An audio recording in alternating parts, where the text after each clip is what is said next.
গ্রাহককে টাকা দিতে না পারার মতো পরিস্থিতি এড়াতে কেন্দ্রীয় ব্যাংক থেকে সুদের ভিত্তিতে ১,০০০ কোটি টাকা বিশেষ ধার নিয়েছে সরিয়া ভিত্তিক এক্সিম ব্যাংক।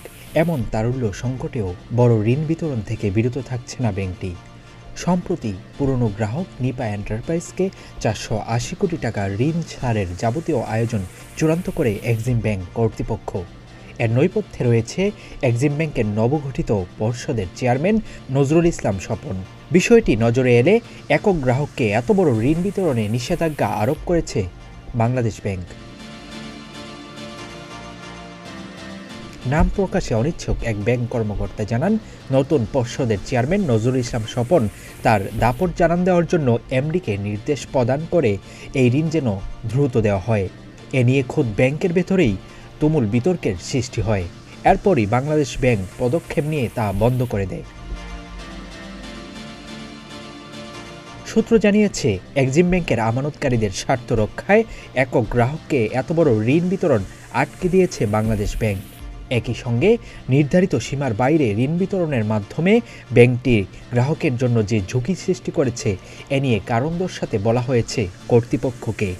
এক্সিম ব্যাংক দীর্ঘদিন ধরে অ্যাডভান্স ডিপোজিট রেশিও বা ইনভেস্টমেন্ট ডিপোজিট রেশিও সীমার অতিরিক্ত ঋণ দিয়ে আসছে, কিন্তু সেই হারে ঋণ আদায় করতে পারছিল না।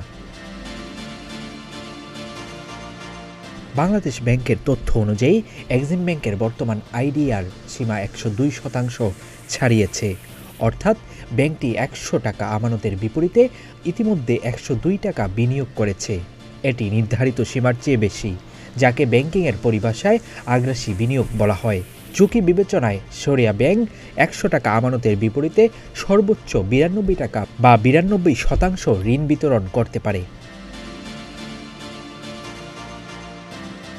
এমন আগ্রাসী ঋণ বিতরণের বিষয়ে জানতে চাইলে এক্সিম ব্যাংকের ব্যবস্থাপনা পরিচালক মোহাম্মদ ফিরোজ হোসেন বলেন, সরিয়া ব্যাংকিং হিসেবে আমরা বিনিয়োগে সুনির্দিষ্ট নীতিমালা অনুসরণ করি। বড় ঋণ বিতরণে নীতিমালার বিভিন্ন দিক সতর্কতার সঙ্গে খতিয়ে দেখা হয়। নিপা এন্টারপ্রাইজের অনুকূলে বিনিয়োগের সিদ্ধান্ত ছিল, কিন্তু বাংলাদেশ ব্যাংক গ্রাহকের স্বার্থে আগ্রাসী ঋণে নিষেধাজ্ঞা আরোপ করেছে। সূত্র জানায়, সাধারণভাবে এ ধরনের ব্যাংক প্রচলিত সুদভিত্তিক রীতিতে টাকা ধার দিতে পারে না। তবে বাংলাদেশ ব্যাংক বিদ্যমান নিয়মে lender of the last resort হিসেবে সুদভিত্তিক ধার দিতে পারে। এ বিষয়ে জানতে চাইলে বাংলাদেশ ব্যাংকের মুখপাত্র মোহাম্মদ মেজবাহুল হক বলেন, এক্সিম ব্যাংকের আগ্রাসী ঋণ আটকে দেওয়া হয়েছে কারণ এ ধরনের ঋণ গ্রাহকের ঝুঁকি সৃষ্টি করে। আর বিশেষ ব্যবস্থায় ১,০০০ কোটি টাকার ঋণের পেছনে যৌক্তিক কারণ রয়েছে, কিন্তু ঋণ করার পরেও বড় ঋণ অনুমোদন কাম্য নয়।